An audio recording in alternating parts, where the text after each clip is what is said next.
Армысыздар, ардақты ағайын, эфирде ой сарап. Бүгінгі сұхбатымыз балық шаруашылығы саласын дамыту мәселелеріне арналады. Осыған байланысты студиямызға балық шаруашылығы ғылыми зерттеу орталығы Аква өсіру зертханасының ғылыми қызметкері Маратова Гүлдана ханымды шақырып отырмыз. Гүлдана Маратқызы, қош келдіңіз. Сәлеметсіздер ме? Қош көрдік. Енді алғашқы сауал, балық шаруашылығы саласының мамандығына қалай келдіңіз? Балық өнімдері қызықтырды ма, жоқ әлде ғылым қызықтырды ма?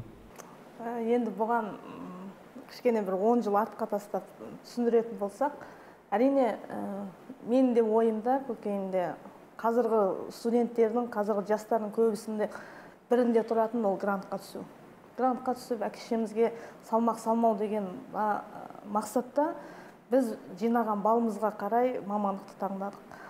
Енді әрине мен ол кезде қарадым, балық шаруашылығы деп тұр екен. Сол жерде балың жетеді деді. Мен грантқа түссем көрейін оқып деп. Бірақ бәрібірде бір сұрақ тұрады. Кейін не істейсің? Басқа да көрген таныстар, мұғалімдеріміздің бәрінің сұрағы сол болды. Бұл түскен кезде не істейсің деп. Мен өзім туған жерім Шығыс Қазақстан облысы Зайсан ауданы. Мен былайша айтқанда балықтың отаны. Ортасынан келіпсіз бе? Иә, соның отаны, бірақ енді ол жақта ол балық ретінде ғой, ауланады былай деп болды. Одан кейіннен сол Қазақ Әл-Фараби Қазақ ұлттық университетіне түстім. Содан кейін барып түскеннен кейін білікті мамандардан тәлім-тәрбие алдық, оқуын алдық. Содан кейін кішкене болсын бір қызығушылық болды. Бұндай да бар екен ғой дегенде. Біз білетін аулауды ғана білсек, басқа жағы да бар екен ғой деген қызығушылық болды. Одан кішкене ғылыми жұмыстар жасап, кішігірім ғылыми жұмыстар бастадым. Сол кезде жетекші менің Сапарғалиева Назым болды. Сол кісіге рахмет деймін. Сөйтіп біртіндеп қызығушылығым оянды. Одан кейінгі сұрақ бізде мамандық бойынша жұмыс таба аламын ба деген сұрақ менде де болды. Одан кейін жүрдік, резюмені тапсырған кезде осы балық шаруашылығының қара шаңырағы деп айтсам болады. Осы институтқа мені жұмысқа алады, алмайды деген сауал өте көп болды. Себебі ол жақтан да біз білікті мамандардың ғылыми жұмыстармен танысып қана жүрдік. Одан кейін бардым, сол жерге келіп жұмысқа алдым. Осы Аква өсіру зертханасына содан бері жұмыс істеп, ол жерге түскен кезде нағыз білімнің қаншалықты еңбектің қажет ететінін көріп, менің қызығушылығым одан сайын артты. Содан кейін мен деп магистратураға, енді қазір докторлық жұмыс қорғайын деп жатырмын осы балықтар бойынша. Сондықтан енді салыстырмалы түрде айтатын болсам, қазір ол кезде не істейсің десе, қазір көрген кезде балық шаруашылығын оқыдым десем, бәрі не деген жақсы мамандық таңдағансың, балық деген осылай екен ғой деп, қазір да уже адамдардың да қоғамның да несі өзгеріп келе жатыр. Сол да қуантады бір жағынан. Жақсы, енді PhD докторы болуыңызға тілектеспіз. Енді менің пайдаланымша балықтың төресі бұл бекіре тектес балықтар, иә? Каспий теңіздің басты құндылықтарының бірі. Қазіргі жағдай қалай? Иә, бекіре балықтар ол бәріңізге белгілі, ол өте үлкен қазына, бұрыннан келе жатқан көне балықтардың түрі. Енді өкінішке орай олардың жағдайы өте нашар күйде болған.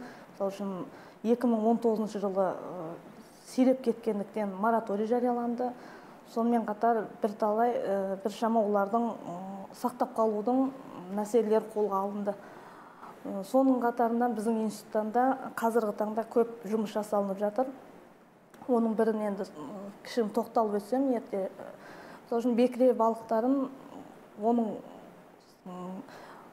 түрін сақтап қалу үшін, оны қайтадан көбейтудің оның екі жолы бар. Ол біріншіден жаңағы теңізден өндірушілер дейміз ғой, табиғи өндірушілер аталық пен аналықты аулап, қолына табиғи жолмен алу. Екіншісі, ол уылдырық кезеңінен бастап, жаңағы жыныстық жетілгенге дейін өсіріп, шабағын көбейту болып саналады. Сол табиғи ортадан алу арқылы көбейту жұмыстарын бізде көбінесе жаңағы Атырау бекіре өсіру заводы айналысып келеді. Олардың жұмыстары нәтижелі деп айтсақ болады. Ол кісілер жыл сайын теңізді 7 миллион шабақпен балықтандырып отырады. Бұл енді бірінші жол. Әрине бұл жасалған жұмыстар, ол бүкіл бекіре балықтарының жаңағы санын толығымен біз қалпына келтіреміз деп айтуға әлі де енді кішкене ертерек, әлі де жұмыстар жасалу керек. Сол себепті қазір кішігірім жеке шаруашылықтарға осы балықтандыруға да мүмкіндіктер беріп жатыр. Ол үшін жаңағы жеке кәсіпкерлер мен кәсіпорындарды айта аламын. Ол жаңағы Каспиан Royal Fish деген бар, сол Атырауда, Қазақ Осетр деген бар, Маңғыстауда, және де Ункаппа деген осы Батыс Қазақстанда ғылыми зерттеу орталықтар бар. Олар қазір өте жақсы жұмыстар жасалынып жатыр. Және де біздің институтымыздың қатысымен біз жаңа әдістемелерді енгізіп жатырмыз. Ол жаңа біріншіден балықтарға генетикалық паспорттау дейді. Яғни біз оның шығу тегін біліп отырамыз. Ол балықты ол шынымен сол шаруашылық өсіріп жатыр ма, или болмаса оны жаңағы басқа біреу теңізден алып сатып жатыр ма деген дәлелдік болу үшін біз осы генетикалық төлқұжаттауды енгіздік.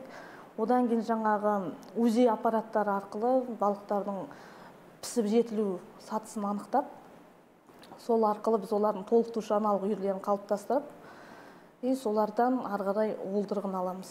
Аталықтың жыныс өнімін, аналықтың жыныс өнімін, аталықтың шәуетін алып, оны жаңағы инкубациялық аппараттарға салып, инкубациясын жүргізіп, одан ары қарай шабақтарын өсіріп, енді балықтандыруға егер де тендерға қатысқан рұқсат болса, ол ары қарай балықтандыруға жібереді. Жайықты егер ондайға рұқсат ала алмаған болған жағдайда, оны ары қарай тауарлық өсіреді. Ал бекіре балықтарын қолдан тауарлық өсірудің жаңағы алып қосар үлесі көп, себебі ол жаңағы табиғи ортадан ұсталынатын балықтарға түсетін қысымды азайтады.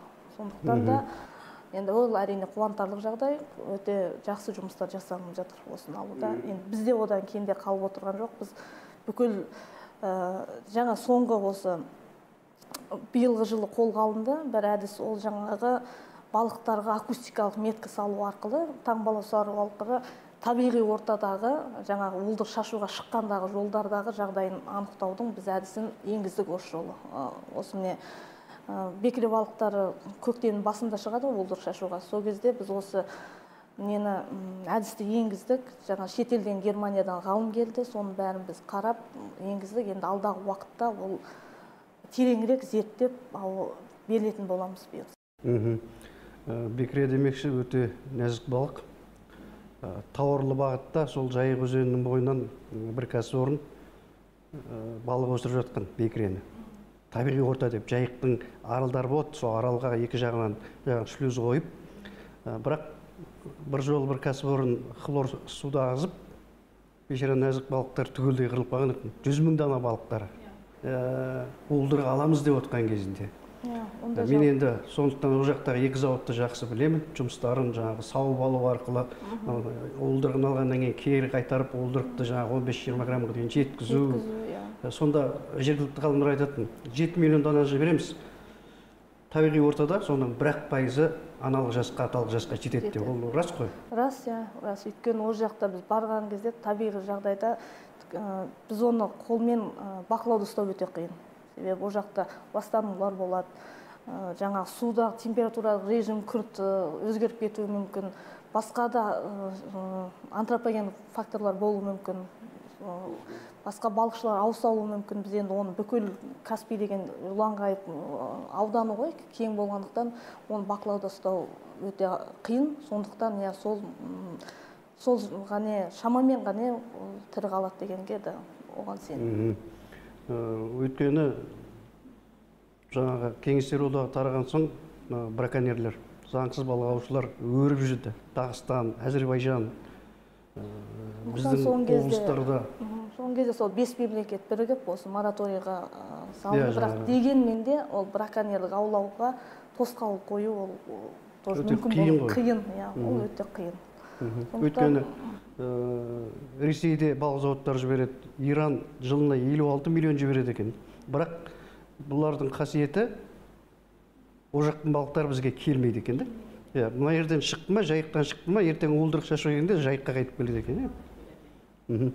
Жалпы балық өсірісі бойынша бір инновациялық технологияларды енгізу бойынша қандай жұмыстар атқарып жатсыздар? Арнайы жобалар бар шығар? Арнайы жобалар болды, біз енді айта кеткіміз келеді. Осы биылғы жылы біз өте үлкен жобаны аяқтап жаптық. Ол деген жаңағы инновациялық әдістерді қолдану арқылы технология қолдану арқылы жаңа балық өсіру нысандарын әзірлеу және енгізу арқылы Қазақстандағы аква өсіру кешенді дамытуды ғылыми техникалық қамтамасыз ету деген біз өте үлкен мемлекеттік тапсырыспен бюджеттік бағдарламаны біз аяқтадық. Ол кезде де өте үлкен жұмыстар жасалынды. Ол кезде мен атап айтатын болсам, мақсаты оның жаңағы сиреп кеткен және эндемик балықтың түрлерін сақтап қалудың алдын алу. Ол үшін бізде жаңағы балқаш қара балығы дейді, сол эндемик болып содан және Марқакөлдегі Марқакөл майқаны деген балық бар, өте бағалы, құнды балықтар. Сол балықтардың өсімін молайту мақсатында біршама жұмыстар жасалынды. Жаңағы табиғи ортадан жасанды жағдайға жеткізуге дейін. Ол кезде де мысалы үшін қара балықтарды Балқаш көлдерінен аулап алып, жаңағыдай аталық пен аналықтың өнімдерін алып, оны инкубациялап, кішкене шабақтарын өсіріп, оны да шабақтар өсірілді. Онымен қатар жаңағы келесі жылдарға алдағы уақытта да қолдану үшін толықтырушы аналық үйірлер пайдаланылды. Қалыптастырылды, енді ол алдағы уақытта ол жалғасын табатын болады. Сонымен қатар жаңағы Марқакөл майқан деген балықты айтуымызға болады. Ол да өте тек қана таза суда өсетін балық.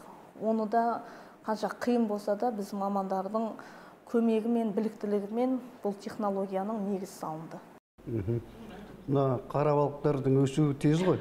Мына қызыл балық дейміз, бекірелердің табиғи жолдағы шоқырдың өзі ең кішкентай аналық аталық жасқа 7 жылда жетеді екен. Ал белуга 17-18 жыл дейді. Яғни өсіп өнуі де өте қиын ғой, уақытқа жетеді. Өте қажет. Сондықтан да жаңағы кішігірім жеке кәсіпорындарды жаңағы жеке меншік ашылып жатыр ғой, соларға да көптеген көмек беру керек. Олардың да ғылымға қосар үлесі өте көп. Жаңағы табиғи ортадан алып, өздерінің доместикация дейміз, қолға үйрету өсіріп, жаңағыдай өнімдерін алатын болса, онда біршама жұмыстар жасалынады. Себебі жаңағы кішкене тоқталып өтейін, бекіре деп айтып жатырмыз, Каспиан Роял Фиш деп айтып жатырмыз, Қазақ Ашотыр деп айтып жатырмыз. Оның ішінде олар өсіру ерекшеліктері, олар тұйық жүйелі қондырғыларда өсіреді.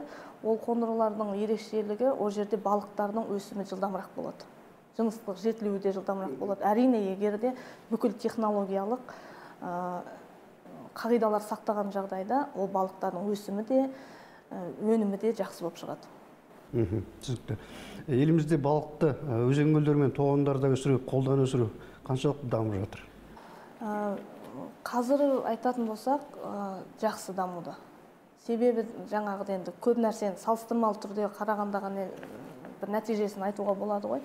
Осыдан 10 жыл бұрын қане бізде кеңес үкіметінен бері келе жатқан қапшағай уылдырық шашу шаруашылығы, шелек тоған шаруашылығы деп жасап жатса, қазір уақытта кішігірім орта шаруашылықтардың саны 400-ге жақындады. Олар тауарлы бағытты өндіреді ғой? Тауарлы бағытты өндіреді, олар өздері тауарлы балықтарын өндіріп, кейбір шаруашылықтардың жаңағыдай тендерға қатысуға деген ынтасы бар, ол да өте жақсы. Егер тендерға қатысу үшін де біраз жұмыстар жасалу керек болады. Сондай жақсы деңгейде дамып келе жатыр деп айтамыз. Мына өзіңіздің тікелей айналысып жүрген жобаңыз, аква өсіруде неше бағыт бар? Аква өсіруде негізінен 4 бағыт бар. Оның ең біріншісі бәрімізге белгілі ол тоған шаруашылықтары.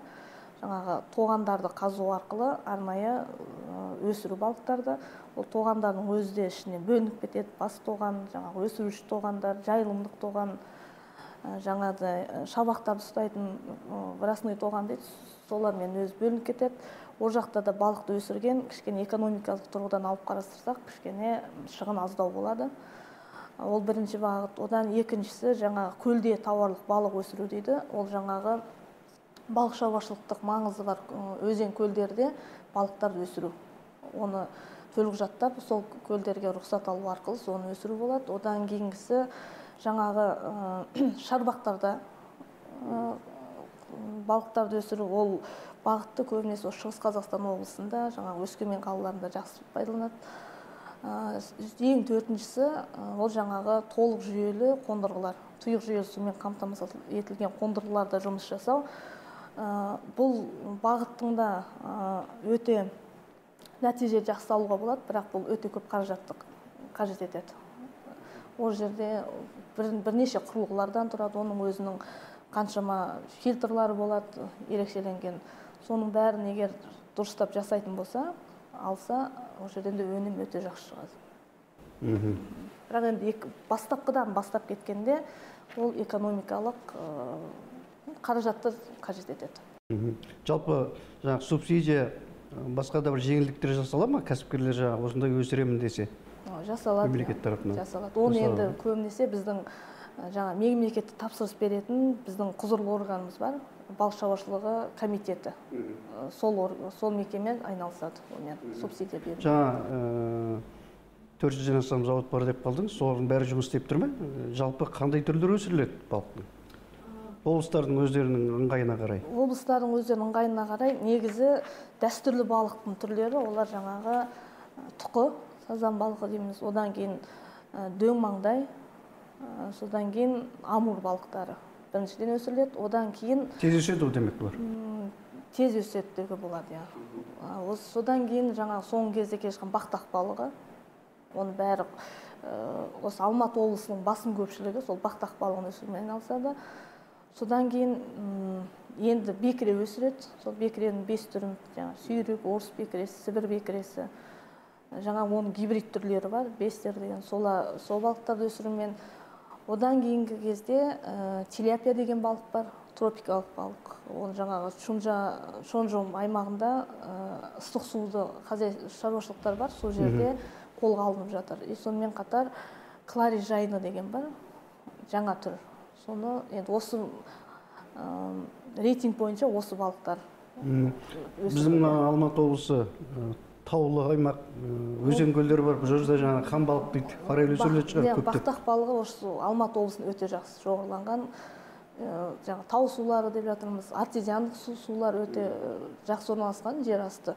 Көбісі қазір сол басым бағыты бақтақ балығына арнап жатыр.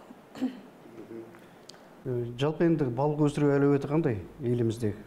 Біз жылына қанша тонна балық өңдей аламыз, шығара аламыз сатылымға? Енді балықты өңдеудің әлеуеті жақсы дамуда, орташа деңгейде. Енді бұл жерде атап айтатын болсақ, Рыбпром деген өте үлкен кәсіпкер бар, кәсіпорын бар, ол жаңағы Алматы облысында орналасқан, Балқашта, Шығыс Қазақстан облысында оның өзінің филиалдары бар. Сонымен қатар ірілі ұсақты 50-ден астам зауыттарда бар. Балық өсіретін орта есеппен алғанда біз 50-100 тонна балықты өңдей аламыз.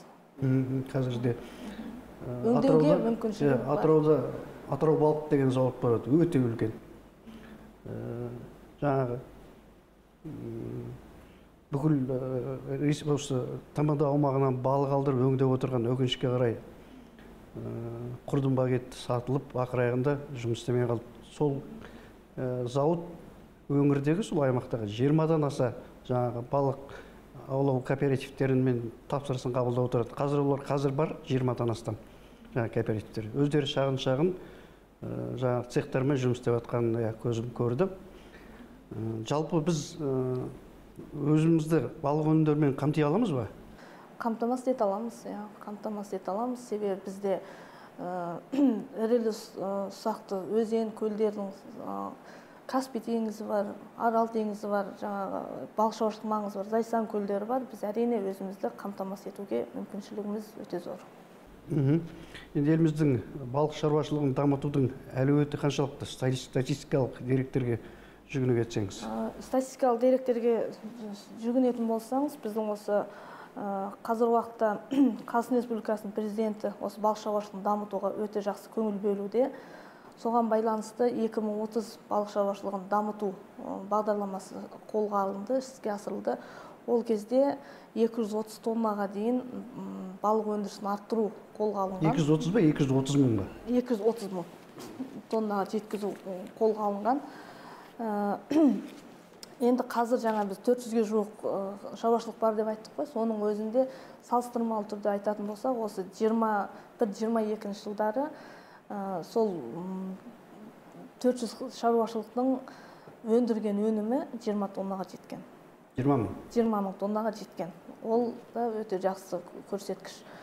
егер осы қарқынмен дамитын болса, уақытымен жаңағы алға қойған мақсатқа жетеміз деген ойдамыз. Мынау жылан балық секілді жыртқыш балықтар көбейіп кетті. Осындай жайттар шабақтардың өсіп жетіліп, аналық аталы жасқа жетуіне қандай әсері бар? Өйткені бұл балық өте бір қорқынышты балықтардың бірі екен, ана ақштағы пиранья сияқты. Жылан балықтары өкінішке орай көбейіп келе жатыр. Ол негізі енді кішкене тоқталып кетсе, ол қалай келді, қай жақтан бастамасын. Негізі осы жылан балықтар біздің елімізде 2006 жылы бірінші рет жаңа біздің институтымызда ихтиология деген зертхана бар. Сол зертхананың қызметкерлері осындай жұмыс жүргізу барысында бірінші рет 2006 жылы кездестіреді. Ол жаңағы Қаскелең аумағында. Ол жерде оғы жаққа қалай түсті деген болжам келетін болса, ол жаңағы Арал бассейндерінен, Арал теңіз жағынан жерсіндіру кезінде, балықтандыру кезінде түсті деген болжам. Ол біріншіден. Одан кейін екіншіден осы жылан балықтың қалай пайда болғаны, ол жаңағы Іле өзені. Іле өзені білеміз, ол трансшекаралық аймақ, ол Қытаймен көршілес. Ал жылан балықтың негізгі отаны сол Қытай өңірлерінде өте жақсы дамыған. Сол арқылы келуі мүмкін. Үшіншіден, ол жаңағы бізде айтып жатыр қой, ірілі ұсақты шаруашылықтар өте көп жаңағы. Өсіретте, солар өтіп кетуі мүмкін, ол жерлерге. Өтіп кетуі мүмкін. Сондықтан солай келуі мүмкін деген. Енді қазір біз олардың таралуын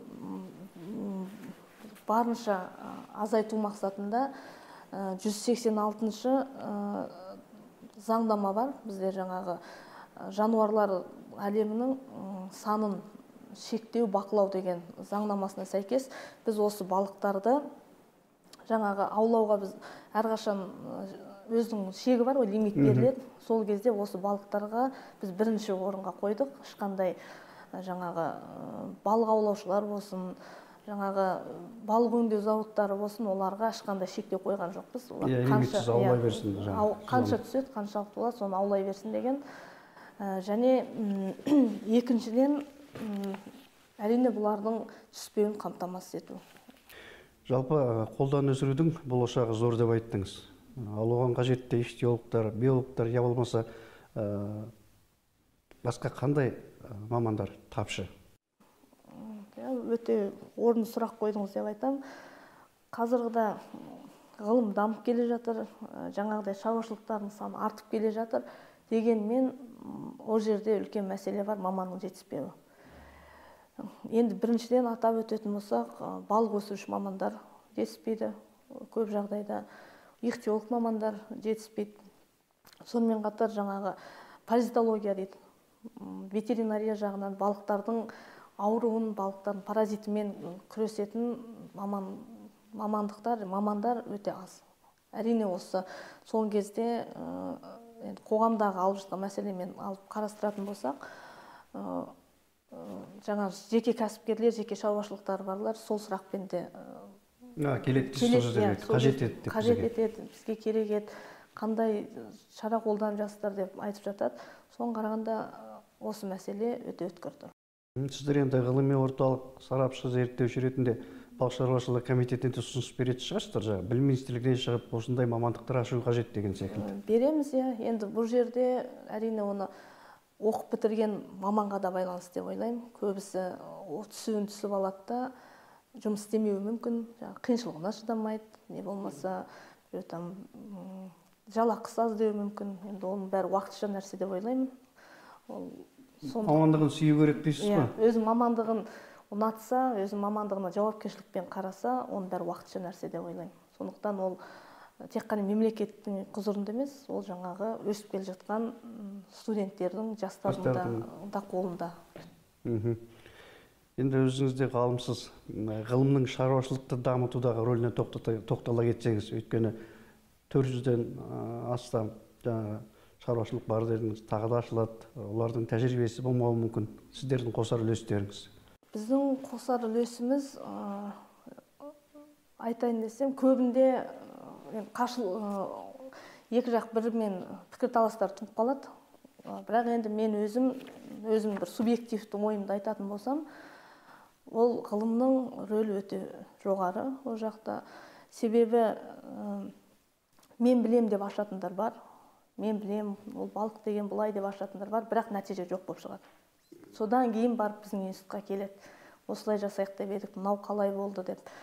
Және сондықтан менің айтарым, ғылыммен санасса, санаспай қойсын, бірақ келіп бір ұсыныстарын айтып, ақыл кеңес сұрап айтса, біз әрқашан ашықпыз оған. Себебі оған өздерінен өте үлкен пайда түседі. Ол ашық маман жүрген жердегі нәтиже, маман жүрген жердегі жоспарланған жұмыс басқадай болады. Мен білем, мен салып жүрген жұмыс ол түбі басқадай болады. Себебі ол көбісі ғылымға қарсы шыққылары келеді, бірақ енді ол өте далбаса нәрсе деп ойлаймын. Себебі ол ғылым бір күнде ғылым бола салған жоқ. Әрбір нәтижені, әрбір технологияны, әрбір цифрды алу үшін ол қаншама эксперименттер жасалады, қаншама уақыт кетеді, қаншама еңбек кетеді, сосын кейін барып ол ғылымға ғылым болып енеді. Сондықтан енді осыны басты назарларында ұстаса деп ойлаймын. Және де атап айтқым келетіні, балық мектеп деген қазір біздің өзіміздің курстасымыз, Тұрсынәлі Марлен деген бала өте жақсы айналысып жатыр. Енді тіпті болмаса сондай жерлерге барып, кішкене жүйелі түрде кіріссе екен деп ойлаймыз. Осы шаруашылықты дамытуға. Сол кезде Қазақстанның аква өсіру шаруашылығы да, басқа саласы да қарқынды, жүйелі, нақты дамиды деп айтуға болады. Гүлдана Маратқызы, Қонаевқа арнайы келіп, ғалым ретінде ой пікір алмасқаныңыз үшін алғысымыз шексіз. Еңбектеріңізге табыс, еліміздің балық шаруашылығы қарыштап дамысын деген тілекпен бүгінгі хабарымызды аяқтамақпыз. Қадірменді көрермендер, балық шаруашылығымен айналысамын деген кәсіпкерлер болса, осы ғылыми орталыққа хабарласыңыздар. Өйткені ғылым шаруашылықтың дамуына негізгі себеп деп ойлаймыз. Бүгінгі біздің хабарымыз аяқталды. Көріскенше.